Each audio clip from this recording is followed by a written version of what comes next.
araw at ayun, may i-unbox tayo. Mag-unbox na tayo ng bali itong gadget na ito pinakita ko na dati, pero ito ibang brand. Ito, ayan, Diag Tools cable tracker. Ayan. At ipakikita ko yung kung paano siya ginagamit. Ito magagamit ng mga mga electrician sa automotive, pang automotive ito eh. Pwede mong hanapin yung shorted at saka open line. Ayan. Bali yung una kong video na hiniram ko lang yun. Ito binili ko na ito.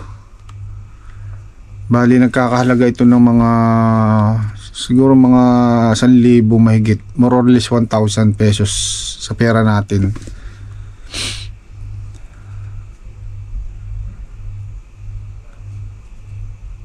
Ayan, at unbox natin.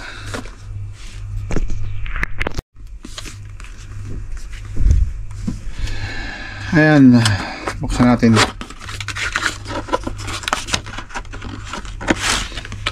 Bali, ang brand name Diag Tools, model B210 cable tracker, automotive short and open finder.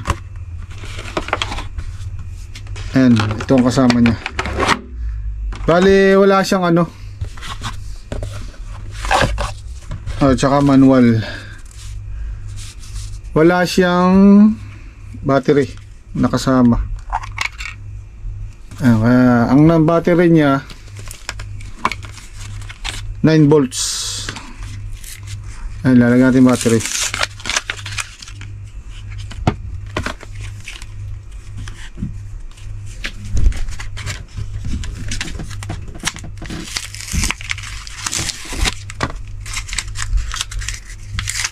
Bali, dalawang battery niya.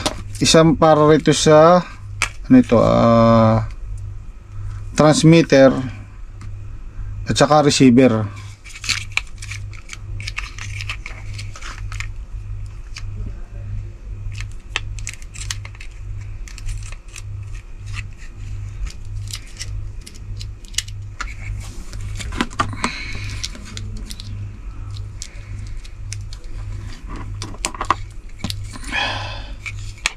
Ayan.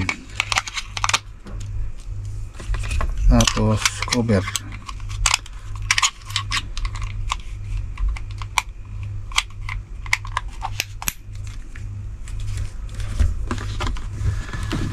Yung isang kasama ko rito, yung isang katropa ko rito, yun yung una kong pinakita sa video.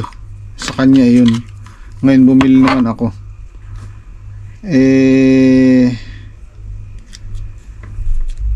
Ginagamit niya ngayon, okay naman daw. Mas maginhawang mag-trace ng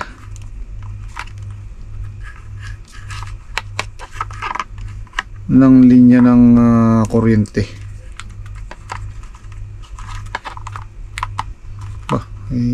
Masikip pa.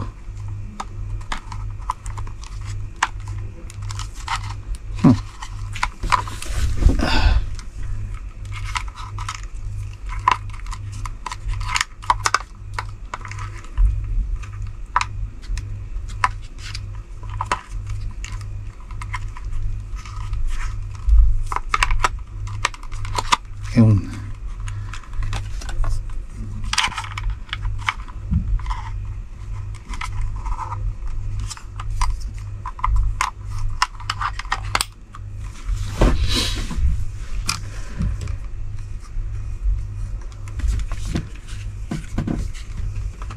Ayan, ang switch niya ng transmitter sa tone, off at saka continuity. Sa tone, yan, yan.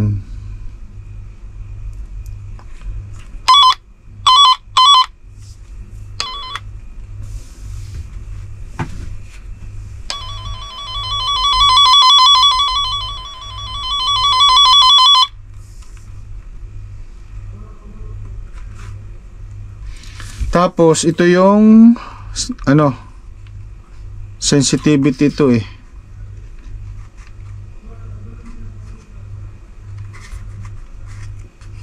May off siya pati. Ayan. May on off switch siya.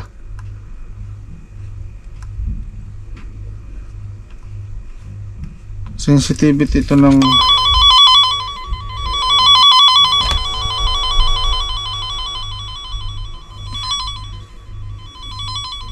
hindi pala sensitivity, ano lang siya, volume control. Kung gusto mong malakas ang tone,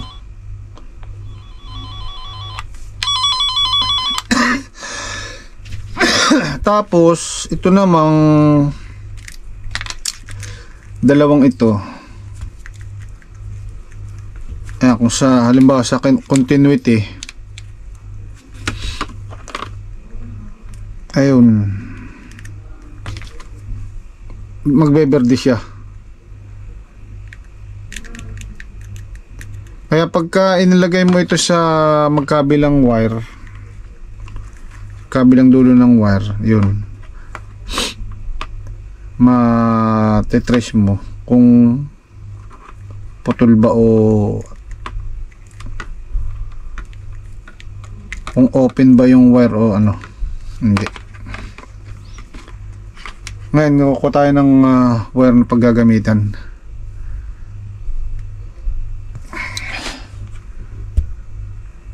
Testingin natin.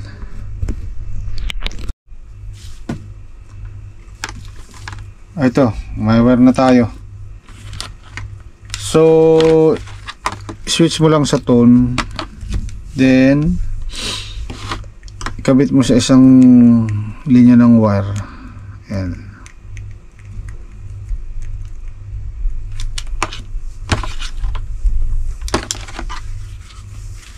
Matitrace mo na kung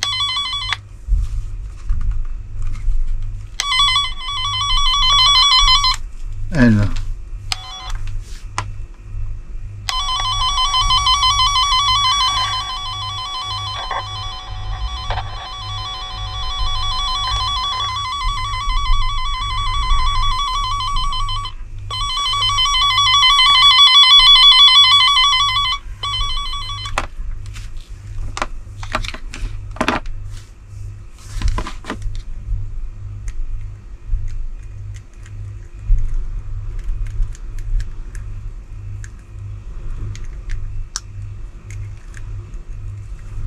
Madulas. Yan.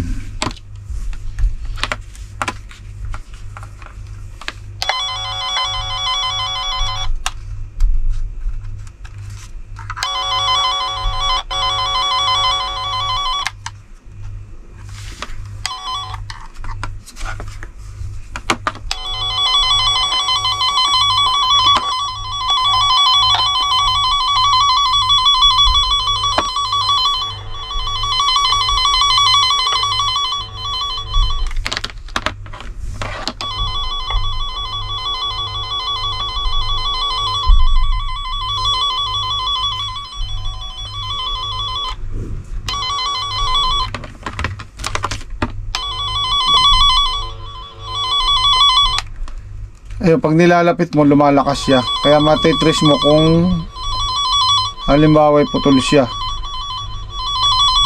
Hihina siya pag lumalayo doon sa part. Ayun. Pwede rin yung itim.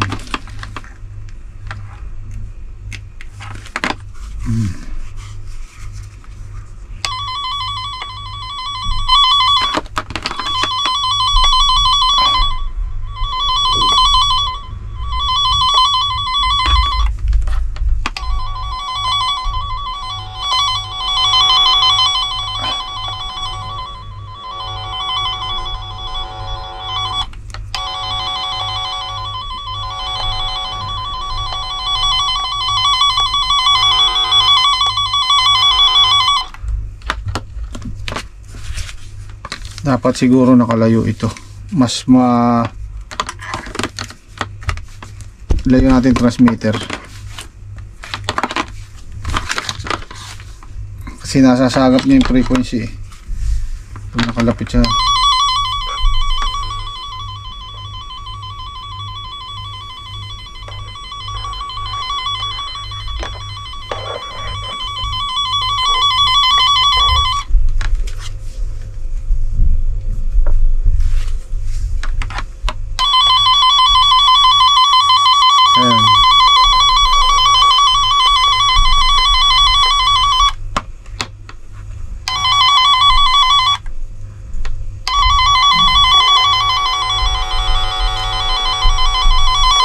Ayan, kita niya pag lumalayo siya, humihina yung tone.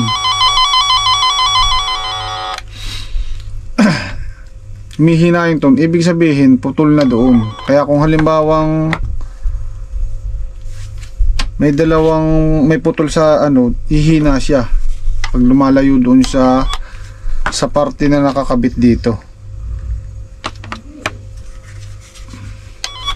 Yan. Ayan, malakas oh. Pero pag lumalayo siya, ayan, humihina.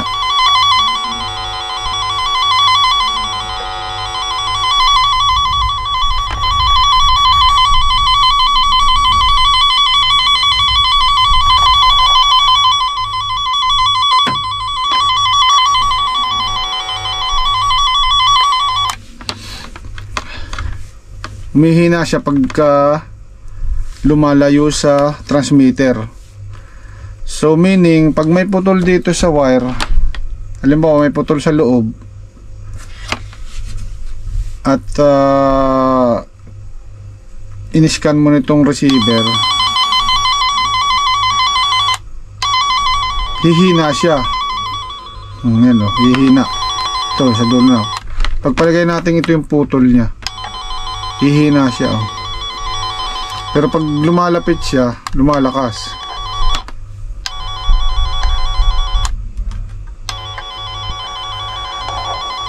Mahina na ito. Mahina ah.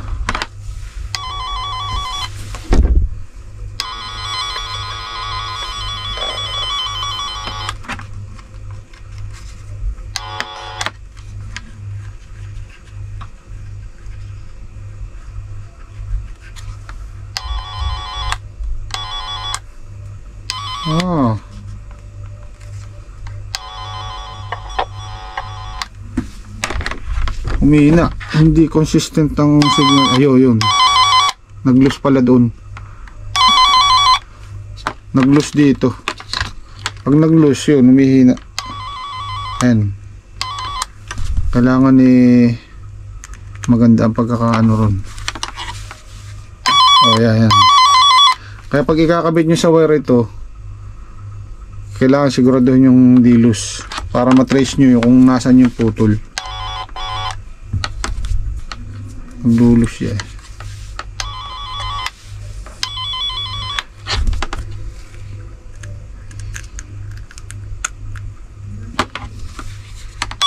Ayan.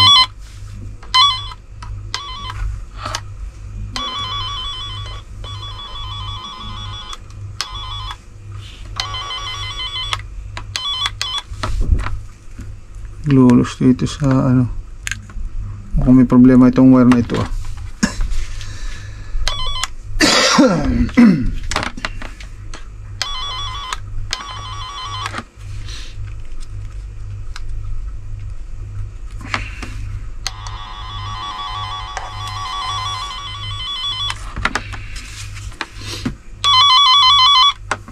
Pag malapit dun sa ano,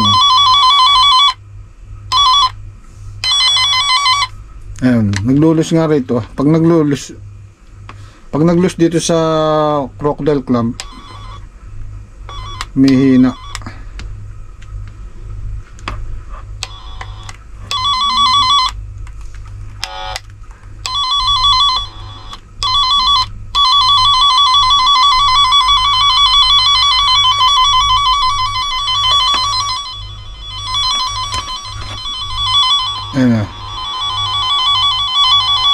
lumalapit, lumalakas ang tone. Ayan o. Ayan, kailangan lang hindi naglulos dito. Oh, yan.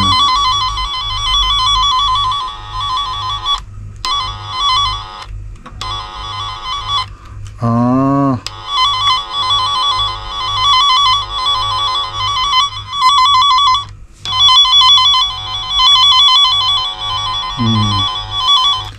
May time na medyo humihina siya. Siguro may interference kasi may mga Bluetooth ako rito eh. May mga transmitter na iba. Siguro na ano siya, natatabunan ng ibang frequency. Pero pagka ano, may time na malakas. Pero kailangan talaga hindi maglulus dito ah.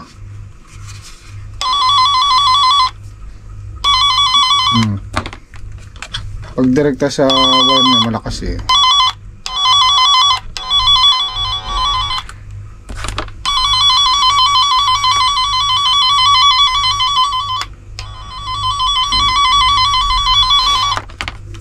Kaya pag gagamitin nyo ito eh, talagang pakikiramdaman nyo yung signal niya.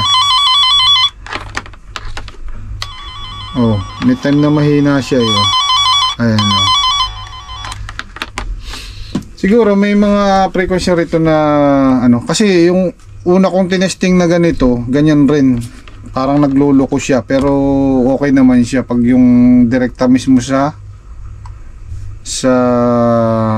sasakyan. Ngayon, ito namang paggamit ng continuity, isi-switch mo lang doon. Kaya pagka yan is shorted, magbe-berde siya. Ayan no. Ngayon, kung gagamitin naman nyo sa wire na short sa sasakyan, kung shorted o ano, i-ground nyo ito, isa. I-ground nyo ito sa body.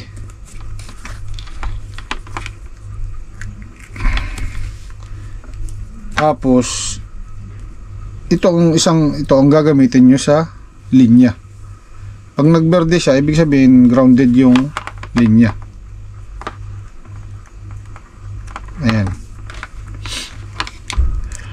Maganda sana ma-testing sa sasakyan.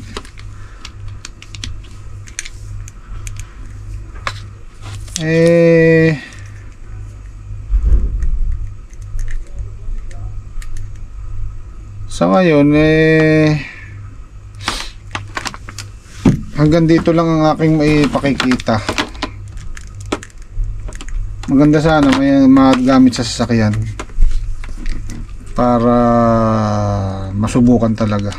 Pero makakatulong ito paghahanap ng ano, ng linya na putol, open line o kaya shorted. Pero kung may multi-tester naman kayo, depende na lang kung paano nyo, nasa ano na rin nyo, nasa pamamaraan para ma-trace yung. Ang kagandahan lang rito, hindi nyo na kailangang talupan lahat yung, halimbawa may iti-trace kayo na wire na putol, hindi nyo tatanggalin yung cover ng electrical.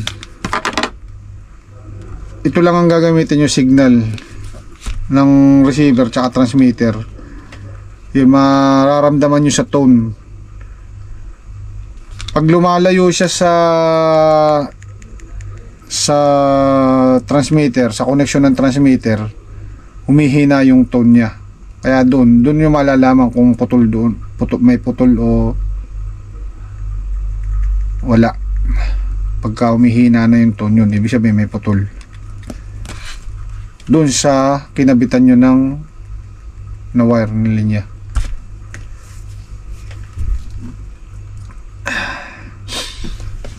Ayun lang, at pag may time ako na magamit sa sasakyan, i-video ko, then i-update ko sa sunod na video. Ayan, B210 cable tracker, B-Diag tool. Ayos rin.